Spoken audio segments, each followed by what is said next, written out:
Muito bem, boa noite. Vamos então dar continuidade ao nosso estudo sobre os planos da consciência.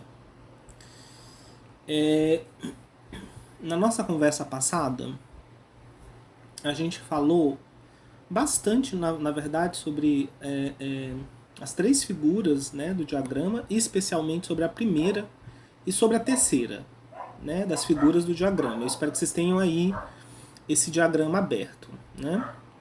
É o diagrama 4, né, que é o diagrama estados de consciência. Esse diagrama vai estar disponível na descrição do vídeo para quem estiver ouvindo esse ensinamento mais tarde também. Então a gente conversou um pouco, especialmente ali sobre os planos do macrocosmo, que vamos lembrar se refere ao sistema solar, né, ao cosmos solar. E hoje a gente vai a gente vai focar especialmente no plano pracrítico. Especialmente nessa conversa de hoje, e provavelmente na nossa próxima, porque eu acho que a gente não vai conseguir concluir hoje, eu vou usar bastante o texto da instrução número 4 da escola da sessão esotérica, né? Da sessão esotérica da Sociedade Teosófica, que era o círculo mais interno de alunos da HPB, ali nos últimos anos da vida dela. Então, as instruções que ela dava para esse círculo mais interno, elas eram lançadas, né, na forma de textos, depois compiladas, corrigidas, né, por ela, na forma de textos, que eram as instruções da sessão esotérica. Então, muito do que a gente vai conversar está no texto da instrução número 4. Inclusive esses diagramas. Tá? Então, a gente vai começar entrando nesse texto, né? Eu vou lendo trechos dele e a gente vai se referindo aos diagramas para a gente ir tecendo uma compreensão, fazendo paralelos, né? E a gente vai, então, abordando esse tema dos estados de consciência. Como eu falei no estudo anterior, esse nosso estudo, ele não tem a proposta de exaurir ou de dar uma palavra definitiva sobre o que são esses planos. Até porque seria muito arrogante da nossa parte considerar que com a palavra a gente conseguiria abarcar, com a nossa capacidade intelectual nessa altura, a gente conseguiria descrever o que é tudo isso.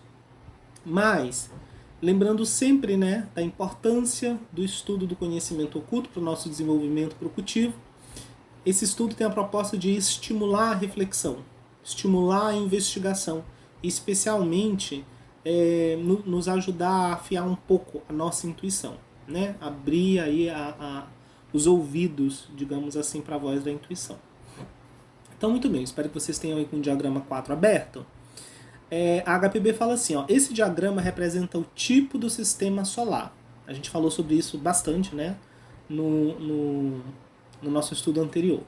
Aí ela diz uma coisa interessante, ó, as três divisões superiores desse plano são inconcebíveis para nós e são apenas alcançadas pelo adepto mais elevado em Samadhi. Então, quando ela está falando desses três planos superiores, ela está falando ali, né, do 5, 6 e 7 da figura A. 5, 6 e 7 da figura A. Então, isso é um ponto interessante, porque tudo que a gente conversou então no estudo passado, lembra que eu falei assim no estudo passado? Olha, muito do que eu estou conversando aqui sobre esses planos, eu estou fazendo muita referência aos princípios humanos. Por quê? Exatamente porque esses três planos superiores no nível macrocósmico, eles são inconcebíveis para nós. A gente não tem palavra, a gente não tem intelecto desenvolvido na espécie nessa altura, sequer para dar uma noção do que é aquilo. Então a gente consegue falar disso fazendo um paralelo, fazendo uma analogia.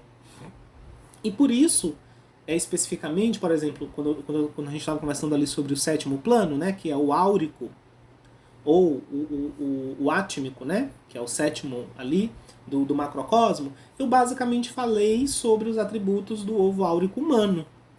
E aí fica para a intuição, né, para a nossa reflexão abstrata, fazer ou tentar fazer analogias disso com um sistema solar. né? Mesma coisa se aplicar ao alaico e a mesma coisa se aplicar ao marrático, que a gente vai fazer um paralelo com Budi e vai fazer um paralelo com mana superior na nossa Constituição. Então ela continua dizendo, esotericamente, Samadhi é o estado mais elevado na Terra, atingível enquanto se está no corpo. Né? A gente tem a acepção da palavra Samadhi dentro das várias tradições, orientais especialmente, né? Budismo, hinduísmo, que significam ali estados de concentração, mas, esotericamente, Samadhi é o estado mais elevado. Então ela está falando de um Samadhi específico, né? Porque no Oriente temos vários tipos de Samadhi, né? Temos Samadhis com qualificativos, né? Uma palavrinha que acompanhe que vai diferenciar o nível e o tipo de Samadhi. Então ela está se referindo a esse estado mais elevado atingível enquanto se está no corpo. Ou seja, uma entidade encarnada, o nível mais elevado que ela pode alcançar é Samadhi. Além disso, ela continua dizendo daí,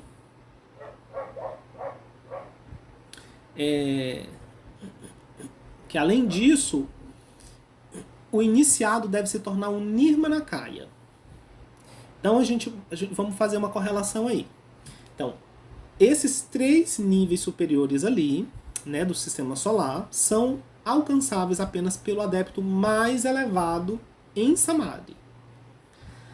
Além desses 3 planos superiores, né, o iniciado deve se tornar um Nirmanakaya. Ou seja, ele deve abandonar o corpo físico. Porque o Nirmanakaya, não sei se vocês lembram de outros estudos, o Nirmanakaya, em ocultismo, não na acepção dessa palavra para o budismo exotérico, mas no budismo esotérico, né, ou na doutrina secreta, Nirmanakaya é a veste de emanação. Só que ela tem um sentido diferente que no budismo tradicional.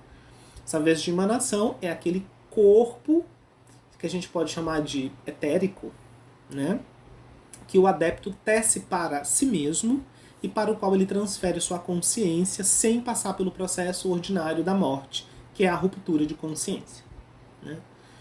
Então, o Nirmanakaya é um potencial do ovo áurico, como a gente conversou lá no nosso estudo passado. E aqui, por que eu não vou fazer um estudo com vocês muito roteirizado? E vou seguir muito mais o que ela vai falando aqui. Porque a gente vai pegando essas dicas, essas indicações, sabe? E aí cada um pode ir construindo sua compreensão aí. Ela continua dizendo, o adepto mais elevado começa o seu Samadhi no 4º plano macrocósmico. Olhem aí para a figura A, né, do diagrama 4. Vocês vão ver que esse 4º plano, ele é o plano forrático. Certo? Então, o adepto mais elevado, tá, gente? O Samadhi dele começa diretamente ali. Daqui a pouco, no final dessa conversa, eu espero que, né, a gente tenha uma compreensão maior dos planos pracríticos, que são os planos só do nível objetivo do sistema solar, e vocês vão ver o quão elevado é isso, quão, sabe, assombroso é o Samadhi de um adepto mais elevado. Né? E o adepto mais elevado na nossa Terra, na 4ª ronda, que é a ronda que nós estamos, obviamente. Né? Ela diz, e ele não pode passar do sistema solar. Então o adepto mais elevado começa o Samadhi, ou seja, começa a absorção meditativa dele, né? No 4º plano macrocósmico, e ele consegue ir, então, até a borda entre aspas, do sistema solar. Não compreendam aqui o sistema solar de novo como apenas o plano físico, mas como o plano setenário do sistema solar. Aí ela diz, quando tal adepto começa a ser o Samadhi, ele está a par com alguns dos Dianshohans. Né? Os Dianshohans são aqueles seres, aquelas mônadas, né, que passaram já pelo estado humano em outros ciclos solares e que compõem as hierarquias celestes, né, da qual a humanidade é a primeira... É o primeiro degrau, digamos assim. Pelo menos a humanidade de fato, né? É o primeiro degrau. Existem muitos níveis, obviamente, né? De Dhyani Shohans, ou de hostes angélicas, ou arcanjos, enfim. Então, assim, Quando esse adepto elevado, né, começa o samadhi dele, ele está lá pá com alguns dos Dhyani Chohans, mas ele os transcende, ela diz, à medida em que ele vai se elevando até o sétimo plano, Nirvana. Então isso daqui, por quê? Porque a doutrina secreta mesmo fala, né, sobre o fato, e os mestres também, os Mahatmas, dizem, né, que a nossa Terra ainda não teve tempo de produzir planetários muito elevados. Aí a gente vai ter que estudar a antropogênese, né, toda a relação da cadeia planetária atual com a cadeia planetária anterior, que foi a cadeia lunar, o nível evolutivo alcançado, né, por aqueles Dhyani Chohans, qual o papel que eles desempenharam aqui, né? E essa é uma razão pela qual os adeptos não gostam de ser chamados de devas ou serem comparados com esses seres, né? Porque na nossa Terra eles não são muito elevados. Não é que eles não gostam, eles não entendem isso como sendo um elogio, como a gente entenderia, né? Não é que eles não gostam, é simplesmente que para eles isso não é um elogio, uma vez que os planetários da nossa Terra eles não são muito elevados. Ainda não teve tempo, né? Porque o ciclo humano per se, bem factualmente, começou relativamente há pouco tempo na nossa cadeia planetária, né? É na quarta ronda que as mônadas chegam no estágio humano, como a gente conhece, com autoconsciência, né, amadurecida e, portanto, começam a se tornar autorresponsáveis. Então ainda não é muito tempo para esses Dhyani Chohans que, digamos assim, plasmaram as condições para essa humanidade nesse planeta terem se elevado muito, né? Então ela fala que esse adepto mais elevado, ele começa o samadhi dele ali a par com alguns Dhyani Chohans, mas ele os transcende. Aí ela diz assim, e inclusive é uma citação que está na doutrina secreta, ela fala, o velador silencioso está no quarto plano. Agora isso é muito interessante. Isso é muito interessante. Essa referência sobre... Eu vou até ler para vocês. Essa referência sobre esse velador silencioso. Vamos ler na doutrina secreta o que ela diz sobre isso.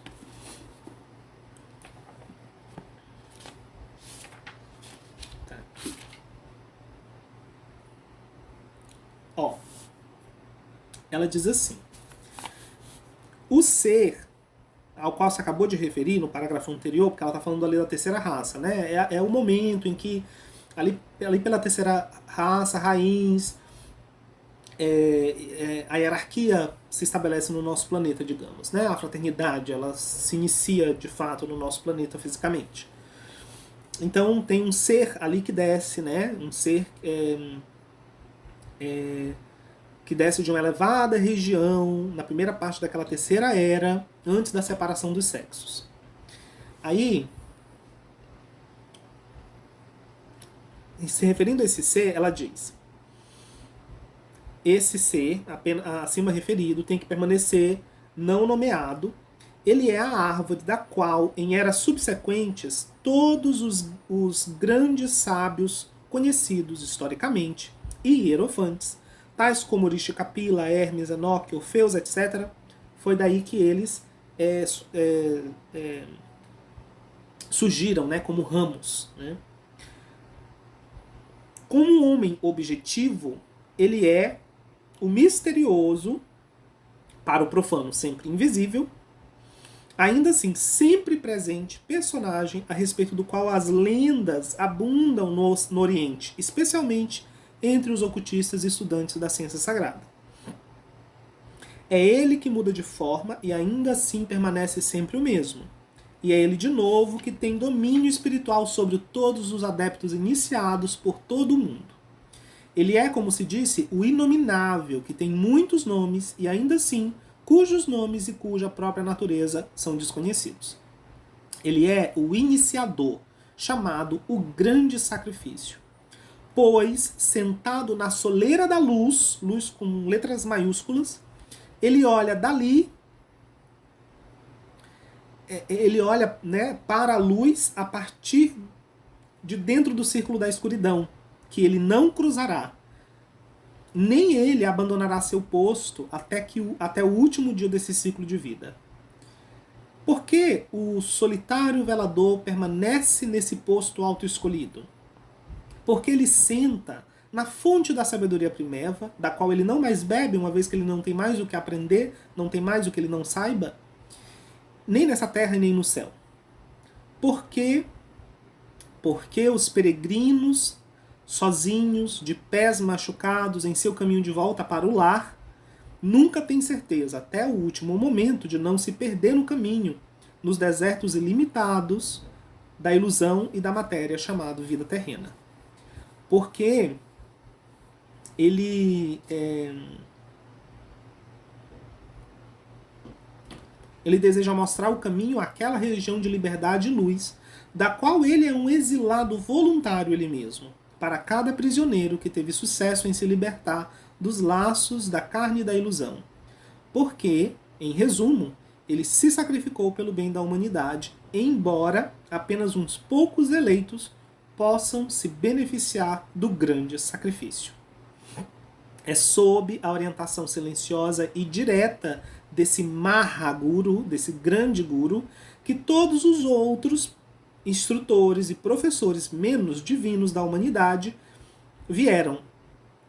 Do primeiro despertar da consciência humana, os guias da primeira humanidade. É através desses filhos de Deus, entre aspas, que a humanidade infantil recebeu suas primeiras noções de todas as artes e ciências, bem como de conhecimento espiritual.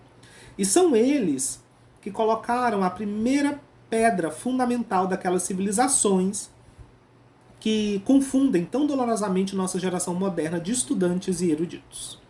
Então isso é um pedacinho aqui, né, da doutrina secreta sobre o silencioso velador, que está lá naquele quarto plano. Lembrando, se a gente for fazer uma contagem, né, se a gente pegar esses 7 planos do sistema solar e a gente considerar, tá, que aqueles 3 planos superiores, 5, 6 e 7, são arupa, não forma, a gente vai pegar os 4 inferiores e vai dividi-los em 7. Certo? Lembra que a gente tem no 4, a gente pode dividir ali em 2, o 3 em 2, o 2 em 2 e tem o 1 lá, objetivo. Isso vai nos dar 7. Então, ele está lá naquela soleira da luz, por isso que ela fala, né? Ele está ali na soleira, na porta, né, da luz, da grande luz. E ele vai permanecer ali até o final desse ciclo de vida, né? Até o final desse ciclo de experiência planetária, né? Por isso ele é o velador, ele é o Mahaguru. Tem umas citações bem interessantes, a gente não vai ter tempo de entrar muito nisso, ali nesse primeiro volume, onde ela toca nesse assunto, que é bem interessante sobre como esse ser se manifestou no planeta. Em outro momento a gente entra nessa conversa. Vamos continuar aqui. Então, aqui esse adendo, né? Coisas, impulsos para a gente refletir, né? Ela continua dizendo: o Pratyeka Buda, Pratyeka quer dizer solitário. Na verdade, Pratyeka se refere a rinoceronte, né?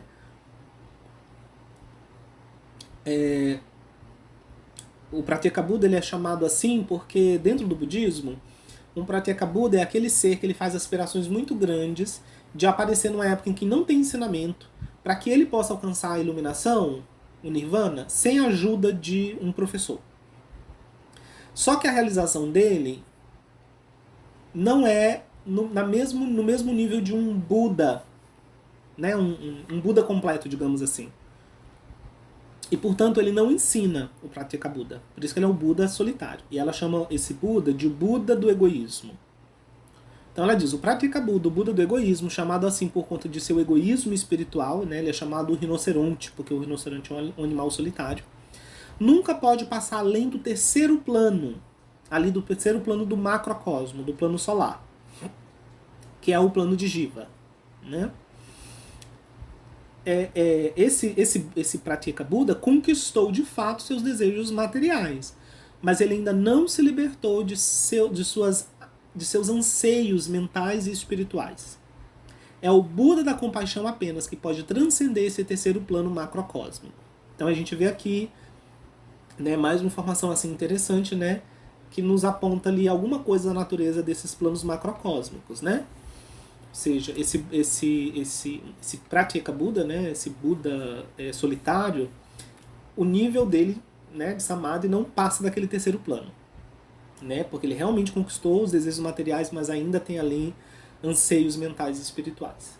E é apenas o Buda da compaixão que transcende aquele plano ali. Muito bem.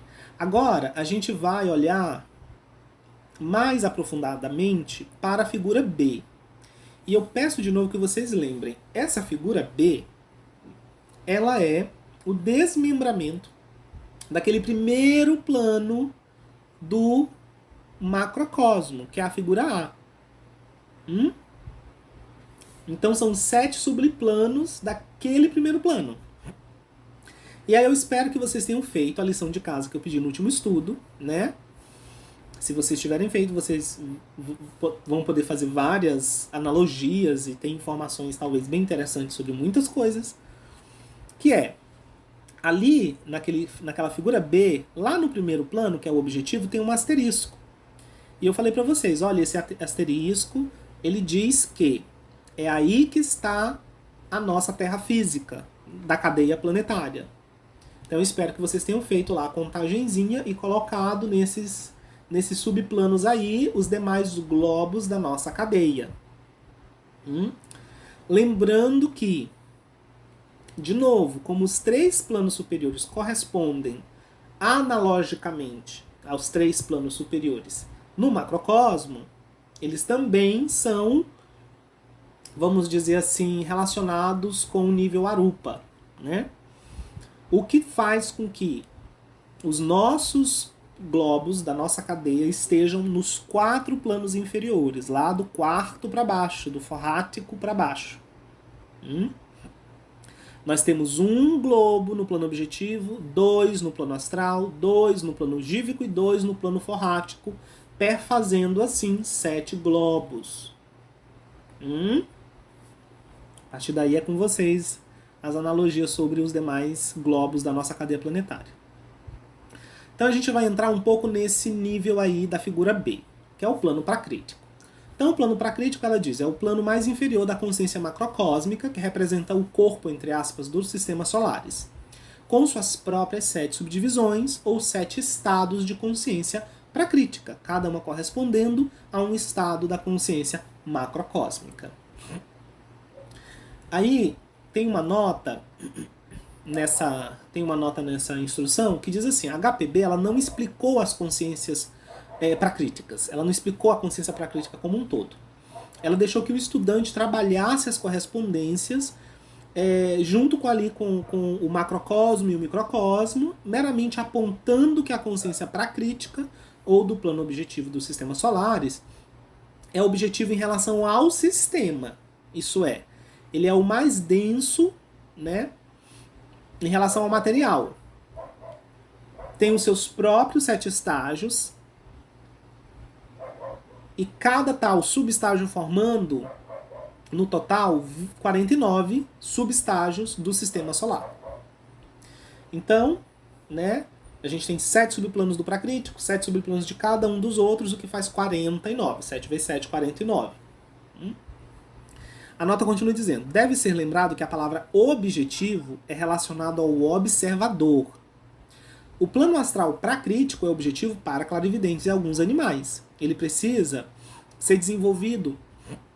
É necessário um desenvolvimento além daquele normal na quinta raça para se alcançar os planos pracríticos superiores como sendo objetivos. Apenas o adepto pode passar para os planos macrocósmicos além do pracrítico. Então aqui a gente tem outras informações interessantes, né? Vamos dar uma olhadinha na figura. Quando a gente olha para a figura A e a gente vê pracrítico sendo o objetivo do plano solar, esse objetivo é um objetivo bem amplo. E boa parte desse objetivo, ou seja, pelo menos aí uns 6 avos, né, desse plano pracrítico, é subjetivo para nós, porque a gente não se relaciona com eles de maneira objetiva. Ok? Normalmente, para nós, objetivo é apenas o subplano objetivo desse plano objetivo. Então é quando a gente vai se desenvolvendo, é que a gente vai entrando em contato de maneira mais objetiva com os demais subplanos do plano pracrítico. E apenas um adepto consegue transcender em consciência esse plano pracrítico. Muito bem. Então até aqui, ok, né? A figura C se refere, né, ao microcosmo, que é o ser humano. E essa figura, ela representa a consciência humana que pode estar em qualquer um dos planos ou subplanos de Prakriti. Né? Pode estar em qualquer um desses níveis aí de Prakriti. Os nomes representam as correspondências dos princípios humanos com os estados de consciência prakríticos e macrocósmicos. Esses números, né, nessa figura, eles são meramente por conveniência e referência. Né? A HPB diz isso aqui, né? Ela insistia muito nesse ponto, que a gente não tem como numerar de maneira arbitrária os princípios humanos. Né? Dizer assim, o físico é o 1. Não. O 1 é o plano, é o princípio preponderante para aquele indivíduo. Então, cada indivíduo, apesar de que tem aí uma certa condição genérica na massa da humanidade, mas a gente precisa considerar isso. Então, esses números, eles não são uma ordem fixa desses princípios, né? Cada ser humano pode ser que tenha uma ordem diferente. Mas é importante notar que esses 7 princípios aí da figura C é a nossa base de correspondência com os subplanos prakríticos e com os macrocósmicos, né? Porque é aí que a gente faz uma linha, a gente traça uma linha de paralelo, né? Continuando, ela fala assim: atenção especial deve ser prestada ao triângulo com o seu ápex, né, o seu ápice, no estado manásico e a sua base no estado kama-manásico. O ápex é Manas, o ego superior, o Christus. Este envia seu raio, ou seja, se torna crucificado entre os dois ladrões, entre aspas. Pois o raio pessoal é parcialmente puro, parcialmente impuro. Arrastado para baixo por Kama, por um lado, e se elevando na direção de Mana superior, por outro. É a entidade de dupla face. Um ladrão, a parte pura do Mana superior, se arrepende e vai com Christus para o paraíso. Isso é, se torna o aroma daquela personalidade, a consciência da entidade devacânica. O outro, a parte impura, se agarra a Kama e é dissipado com ele no Kamaloka. Assim, o ego reencarnante pode ser separado, por conveniência, em 2 porções. O ego câmico inferior, que é dissipado no Kamaloka, e a parte manásica, que completa o seu ciclo e retorna para o eu superior. O ego superior, né, para diferenciar de Atma, o Mana superior. É, na realidade, esse ego superior que, por assim dizer, é punido, que sofre. E essa é a verdadeira crucificação do Christus. A mais abstrusa e ainda assim o mistério mais abstruso e ainda assim mais importante do ocultismo, a respeito do qual mais será dito depois. Então, vamos dar uma olhadinha nessa figura C para a gente compreender ela. Vocês vão ver que ela tem uma nomenclatura um pouco diferente daquilo que a gente normalmente se refere como os princípios humanos, né? Eu falei que esse estudo iria ser um aprofundamento. A gente sempre fala dos princípios de maneira geral, como físico, astral, prana, kama, manas, buddhi e atma, né? Isso daí é a divisão dos princípios mais comum assim na teosofia. Aqui você vê bem diferente. Você vê ali objetivo, astral, até aí tudo bem. Aí depois vem kama prânico. Por quê? Porque quando a gente fala de força vital, certo? Que seria Jiva, né? Que corresponde lá ao terceiro plano das figuras superiores. Essa Jiva, quando essa energia vital, vou dizer assim, né? Que é chamado de Jiva, vida simplesmente. Quando ela é absorvida ou ela entra num organismo é que ela se particularize e aí ela se torna prana. Só que esse funcionamento do prana, ele não pode ser muito bem desatrelado de kama no organismo humano. Porque, de novo, lembrem que kama está relacionado lá com o forrato, né? Esse princípio câmico aí é o princípio do instinto, é o princípio do desejo. Ele também representa uma certa forma de vida, e se a gente pode falar, a gente pode relacionar com o aspecto elétrico dessa vida, né? Com a força motriz. Então, na nossa Constituição, prana e kama estão bem misturados, eles são considerados, então, como o que compõe esse terceiro princípio. Lá mais pra frente a gente vai ver, a gente vai compreender melhor isso, porque a gente vai olhar lá para aquele terceiro subplano lá do Prakriti, e aí a gente vai fazer uma correlação. Então, mantenham aí a atenção afiada. Lá no quarto, a gente tem kama manásico. Porque, de novo, que é o que ela acabou de explicar nessa citação. Lá de Manas, que é o 5, o plano 5 ali, né? Que é o Mana superior, né? Que é de fato a alma humana. Ali, metaforicamente falando, aquilo emite um raio. E é esse raio que encarna. É o raio manásico que encarna, que a gente chama de percebedor. Na nossa linguagem aqui do grupo, né? Dos nossos estudos. Então, o percebedor é esse raio que vem do quinto para o quarto plano aí, na figura C. E que nesse quarto plano, ele se mistura com kama, né? Ou seja, essa inteligência que é, digamos, de fato mais espiritual, se mistura com essa intelectualidade instintiva animal. E aí ela fica de natureza dual. Né? O percebedor nesse quarto, como representando esse quarto princípio, ele tem uma natureza dual. Parte dele é atraído para o alto, entre aspas, né? Para manas, mas parte dele é atraído para baixo, para kama. E por isso ela usa a alegoria dos dois ladrões que estão crucificados do lado de Cristo. Né? Durante a vida, essa guerra vai acontecendo. Né? E depois da morte, então, é o julgamento, entre aspas, né? Em que quanto desse manas, desse raio manásico, vai se reunir ao Pai que está no céu e quanto dele permanece para se transformar aí no que a gente chama de Kamarupa, né? A forma astral, que é o cadáver astral, digamos assim, né? Que é o resquício de toda aquela nossa parte que permaneceu identificada com o instinto, com os desejos, com os objetos terrenos e sensoriais. Né? E aí a gente tem ali manásico e a gente tem buddhi manásico. Por que buddhi manásico? Porque Atma e Buddhi em si mesmos não são princípios humanos.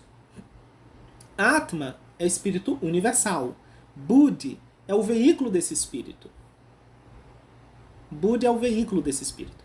É como para Brahman e Mula Prakriti. Como um aspecto subjetivo e objetivo que, na verdade, são inseparáveis.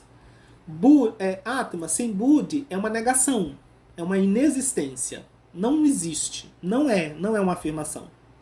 Buddhi sem Atma é passivo, não é vivo, não é vida, é caos. Né? Mas esses dois princípios, eles não são humanos per se. Eles só são tingidos de individualidade quando o germe manásico, que é o potencial da mente, surge, amadurece, floresce. Por isso ali, buddhi manásico. Né? Que no ser humano esse buddhi está aliado com manas. E aí o sétimo é o ovo áurico, ou átmico, né? Que é um filme de akasha, digamos assim. Né? É uma aura akáshica mesmo, né? Akasha é o nível mais sutil da matéria, com os seus 7, né? Os seus 7 princípios correlatos ali, as suas 7 possíveis diferenciações. Ok? Vamos voltar para o texto. Agora a gente vai entrar nesse plano de Prakriti. Né? Prakriti, o plano mais inferior ali da figura A, está desdobrado nos seus subplanos na figura B. Então a gente pode dividi-lo em 7 subplanos. Esses 7 subplanos, eles estão nomeados ali, né, com objetivo, astral, gívico, forrático, marrático, e o sexto que é o alaico, e o sétimo que é o áurico. Todos eles, né, com a complementação, prakrítico, né, para indicar que é aquele princípio como subplano do prakrítico. Aí, aqui no texto, ela dá algumas correlações extras. Ela fala assim: sétimo subplano, consciência átmica, aquela do paraego. Para é um sufixo que quer dizer além, né? Além. Então, anotem aí. Esse sétimo subplano do Prakriti, estamos focando aqui na figura B, não se percam. Consciência átmica, aquela do paraego. Por que paraego? Ela adotou esse termo paraego com relação a esse sétimo subplano para indicar que aquele plano está além da individualidade, né? Ela aponta que Atma Buddhi, nesse plano prakrítico, atuam mais nos átomos do corpo e em tais organismos como os bacilos e os micróbios do que no ser humano como um todo. Daí, eles são quase que insensíveis nesse plano, né? É o que nós chamamos, né, de consciência sendo bem amorfa, bem apagada, né? Em outra ocasião, a HPB disse: o átomo é o Atman do Prakriti mais inferior. Então, aquele sétimo plano de Prakriti, sétimo subplano de Prakriti, e o sexto, que é a consciência búdica, ela relacionou mais com essas, especialmente o sétimo, na verdade, né? Ela relacionou mais com com a consciência do átomo do plano físico, né? Ou seja, tá para além, né? Não tem, tá além de individualidade, não se individualizou. Tem mais a ver com as pequenas vidas do plano físico, num sentido bem amplo, né? Do que com a consciência que nós experimentamos. Aí ela relacionou o sexto subplano com a consciência búdica e ela disse que esse é o do ego interno. Aí o quinto ela chamou de consciência manásica, que é o do ego individual, ou ego superior. O quinto subplano é kama manásico, e ela falou que isso é o do ego pessoal ou psíquico superior. O kama prânico, que é do psíquico, aí consciência astral e consciência objetiva. Aí ela lembra, esses subplanos são de novo divisíveis, cada um deles em 7, formando então 49. Agora, nós vamos discutir a natureza da consciência setenária só nos 2 primeiros planos de Prakriti, o objetivo e o astral, isto é, os 7 estados de consciência no plano terrestre objetivo, que é o do globo D, o nosso, na cadeia, né, o globo terrestre, e também os 7 estados de consciência no plano astral prakrítico. Primeiro de tudo, nós devemos lembrar que a vida perceptiva, de forma apropriada, começa no subplano astral em cada plano. Não são as moléculas físicas objetivas que veem, ouvem e etc. A autoconsciência em si começa entre Kama e Manas. Então, olhando para a figura, vamos relacionar o que a gente viu aqui até agora. A gente vai entrar num detalhamento dos 2 primeiros subplanos de Prakriti. Ela vai detalhar cada um dos subplanos, desses 2 primeiros subplanos. E aí ela fala que percepção sensorial, de fato, começa sempre no nível astral de qualquer desses planos. É sempre no nível astral. Então sempre pensem nisso. Por quê? Não é a estrutura física, não é a estrutura objetiva em qualquer subplano que realmente tem o poder da percepção, né? Por exemplo, o olho. Não é o olho que tem o atributo da sensação, né? Ele é um órgão, ele transmite um estímulo e é o astral que processa essa sensação. Então, percepção sensorial é um atributo sempre do plano ou subplano astral de qualquer plano. Aí ela fala, e a consciência pessoal está lá no nível kama manásico, certo? entre Kama e Manas. É ali que começa a autoconsciência de fato, ou apropriadamente falando. Então vamos lá. Vamos começar aí com os 7 subplanos, tá? Do plano prakrítico, do primeiro subplano prakrítico, tá? Ela relacionou assim, ó. Então lembrando que a gente não tem um diagrama para isso. Vocês vão ter que pegar esse primeiro aqui da figura B e imaginar 7 subplanos nele, cortando ele em mais 6, né? E depois a gente vai fazer a mesma coisa com o segundo, que é o astral. Então vamos ver o que ela diz sobre cada um desses subplanos. Número 1. Consciência sensual objetiva, ou consciência sensorial objetiva. A consciência que pertence aos 5 sentidos físicos no homem e que regem animais, pássaros, peixes, alguns insetos, etc. Aqui estão as vidas, entre aspas.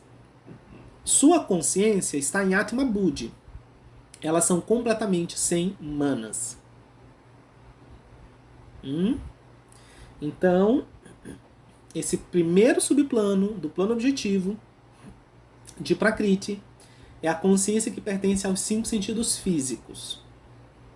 Só que a gente precisa fazer uma diferença aí entre como não é a nossa consciência desses 5 sentidos, tá? Mas é a consciência desses 5 sentidos e que regem em animais, pássaros, peixes e alguns insetos. As vidas, que são uma classe de elementais, também estão ali nesse subplano, mas a consciência delas está lá em Atma Buddhi, ou seja, está lá no 7º subplano. E elas não têm manas, então elas não têm autoconsciência nesse nível objetivo. 2. Consciência instintiva astral. De novo, a gente está pegando o primeiro subplano de Prakriti dividindo em 7. Então a gente está no segundo subplano desse primeiro subplano. 2. A consciência das plantas sensitivas, das formigas, das aranhas e de alguns tipos de voadores noturnos da Índia, mas não das abelhas. Entre outros animais, os vertebrados não mamíferos não têm essa consciência, mas os mamíferos placentários todos têm a potencialidade da consciência humana, embora, é claro, dormente ou latente no momento. Nesse plano está a consciência dos idiotas. Lembrando que o idiota, né, era a palavra que se usava lá no século XIX, né, para certas condições, né, mentais, né, certas condições, né, de distúrbio mental. A frase comum, ele perdeu sua mente, é uma verdade oculta, pois quando, através do medo ou por uma outra causa, a mente inferior se paralisa, então a consciência atua nesse plano astral. O estudo, né, dos lunáticos, ela usa essa palavra aqui, né, vai jogar muita luz sobre esse ponto. Isso pode muito bem ser chamado plano nervoso. Ele é reconhecido pelos nossos sentidos nervosos, dos quais ainda, ou naquela época, né, a fisiologia moderna não sabe nada, ali no século XIX. Daí é que o clarividente pode ler com os olhos fechados, com a ponta dos dedos, com a boca do estômago, e etc. Essa consciência é grandemente desenvolvida nas pessoas que são surdas e mudas. Nesse plano, tudo é revertido e é refletido de cabeça para baixo. Ok? Terceiro, Kama prânico. É a consciência emocional fisiológica. Então a gente está aí, de novo, tem que pegar aquele primeiro subnível do Prakriti e dividir em 7. Essa é a consciência geral, vital, que pertence ao mundo objetivo, mesmo a pedra.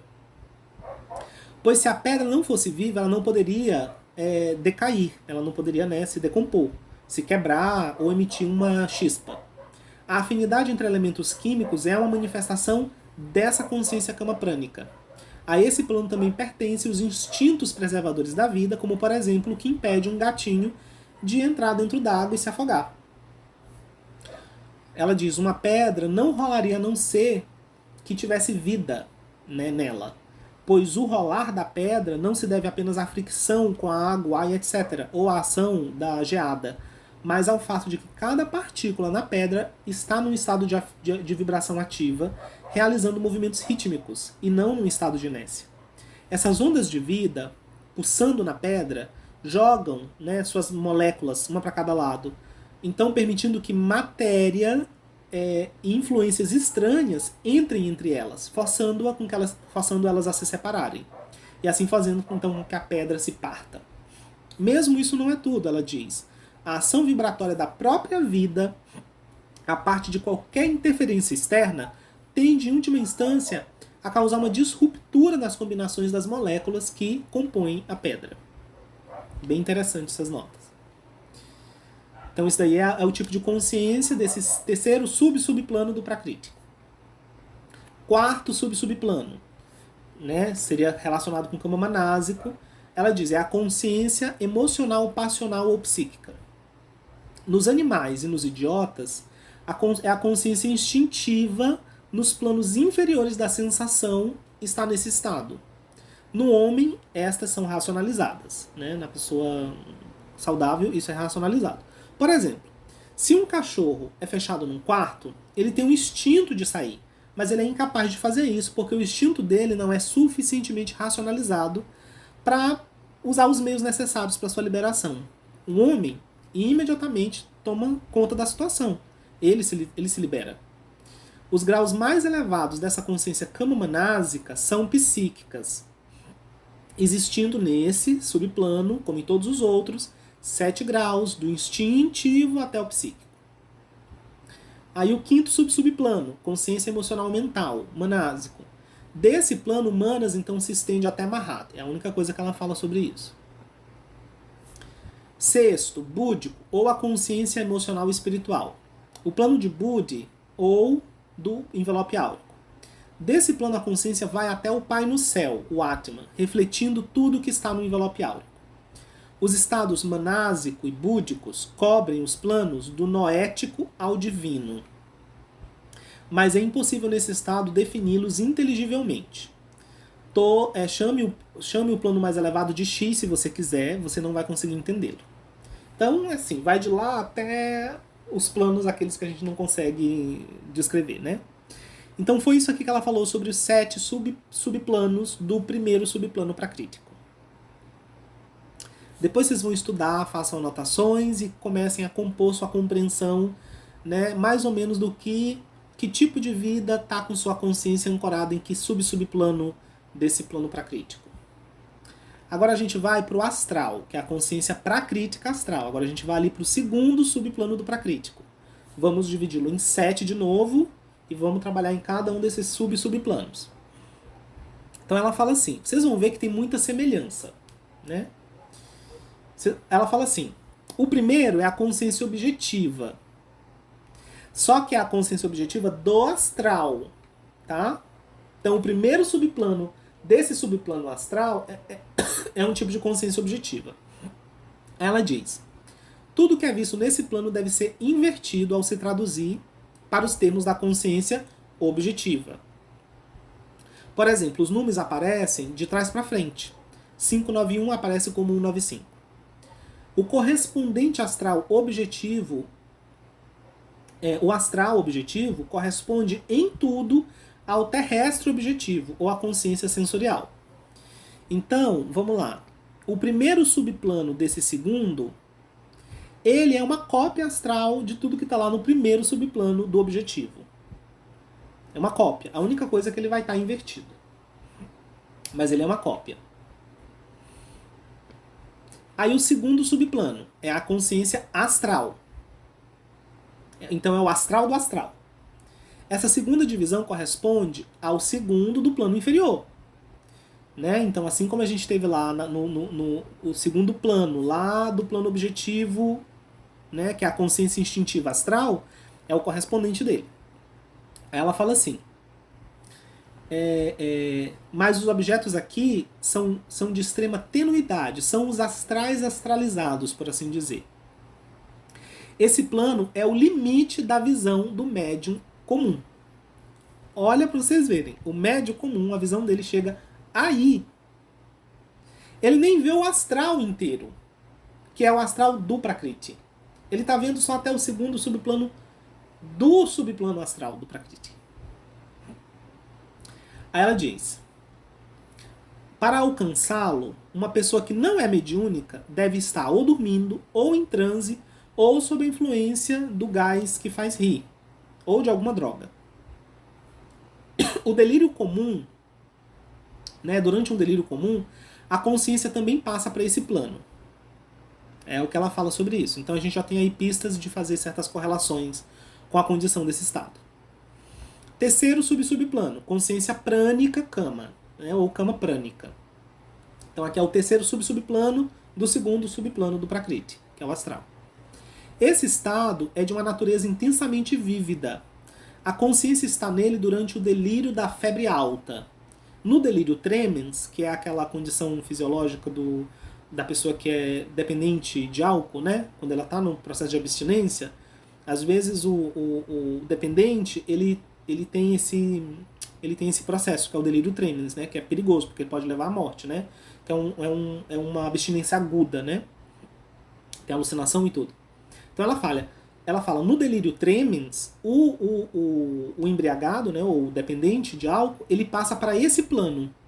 E pode mesmo ir até para o próximo, que é o quarto. Ela diz, os lunáticos também frequentemente estão nesse estado de consciência e têm as visões mais terríveis. Esse plano, ele se sobrepõe ao próximo, que é a consciência kama-manásica. Então, o próximo é a consciência kama-manásica, o quarto subplano.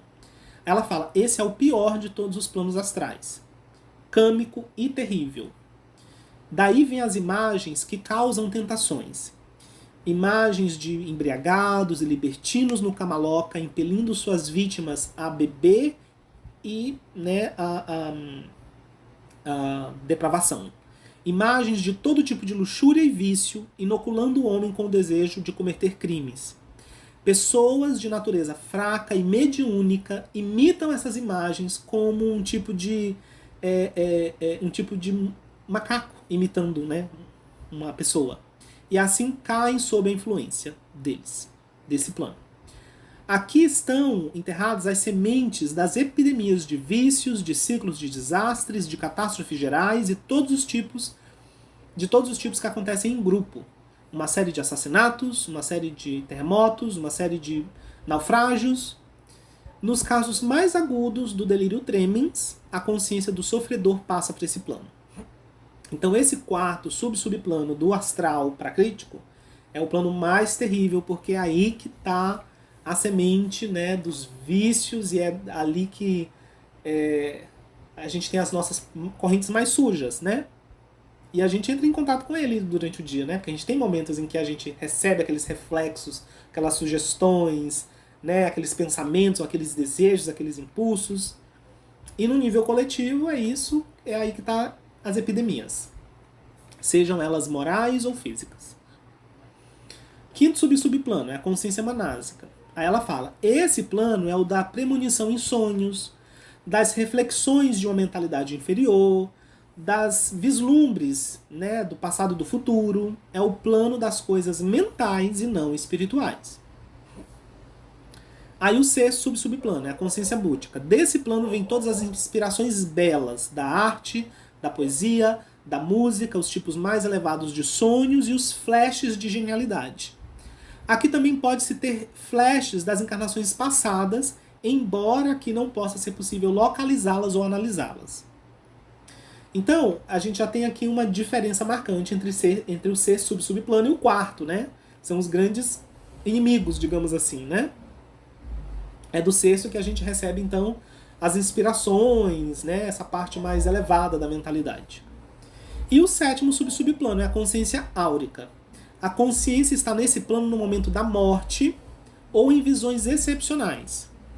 Aqui está a consciência do homem que está se afogando, quando ele lembra todos os incidentes passados de sua vida na carne. A memória dessa consciência pode ser armazenada no coração, que é o assento de Budi. Então ela vai permanecer ali, mas as impressões desse plano átmico não podem ser feitas no cérebro físico. Esses dois planos prakríticos são os únicos usados na Hatha Yoga e nenhum Hatha Yogi passa além deles. Aí a gente tem que fazer uma nota aqui sobre Hatha Yoga, né? Quando ela está falando aqui de Hatha Yoga, a gente está falando sobre não bem a Hatha Yoga que veio para o Ocidente, que é mais só alguns exercícios físicos assim para saúde. Porque a Hatha Yoga na Índia, como um sistema, ela tinha todo tipo de exercícios para despertar poderes psíquicos, né? Claro que a nossa yoga ocidental, ela é um recorte, é muito mais Hatha Yoga, né? Porque é muito mais preocupada com o corpo físico. E dependendo do estilo ou da forma como quem quer que trouxe, né, para o Ocidente, ocidentalizou, pode envolver mais ou menos elementos da Hatha Yoga lá indiana mesmo.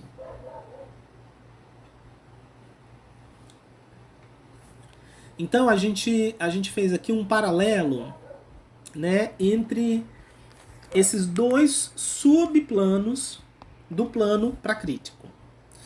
A gente vai parar por aqui. Não vai dar pra gente continuar e concluir hoje. Na próxima conversa a gente vai falar sobre lokas. A gente vai nessa próxima conversa dar uma olhada mais próxima sabe, nas correlações dos estados de consciência humanos com esses diferentes planos e subplanos. Aí a gente vai ter algumas indicações assim de cultivo e de seres que estão em cada um desses planos, etc. Tá? A gente vai parar por aqui. O que eu quero que vocês façam durante essa semana?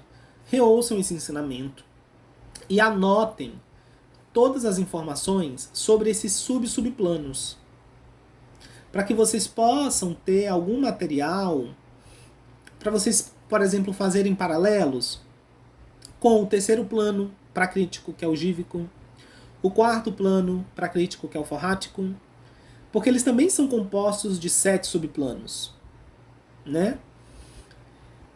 Tendo aí uma indicação dos 2 primeiros subplanos, com as suas 7 subdivisões, mais as indicações ali dos princípios humanos, dá pra gente fazer algumas correlações. E aí você já prepara a mente para o ensinamento da semana que vem, que vai ser aí lokas e talas, né? Bem interessante. Essa última parte a gente vai fechar provavelmente daí no próximo ensinamento esse ciclo de estudos, tá?